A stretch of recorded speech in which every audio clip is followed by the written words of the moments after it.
नमस्कार बंधुरा आज के आलू फुलगोभी सब्जी बनाबो। आलू फुलगोभी ठीक करे केटे धुए निয়েছি। कड़ा गरम हो গেছে, দিয়ে দেব आलू फुलगोभीগুলো, পরিমাণ মতো লবণ, জল দিয়ে সিদ্ধ হতে দিয়ে দেব। সিদ্ধ হয়ে যাবে তারপরে তুলে নেব। আলু ফুলকপি ঠিক করে সিদ্ধ হয়ে গেছে, তুলে নিয়েছি।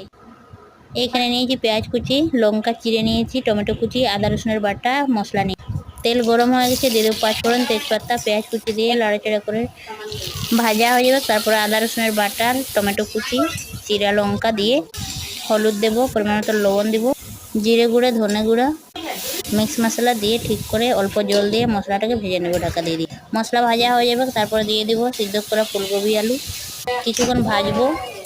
ঠিক করে ভাজা হয়ে যাবে, তারপরে জল দেবো, অল্প লবণ দেবো ঝোলের জন্য, কিছুক্ষণ ফোটাবো। জল দেওয়ার পরে তারপরে রান্নাটা হয়ে যাবে।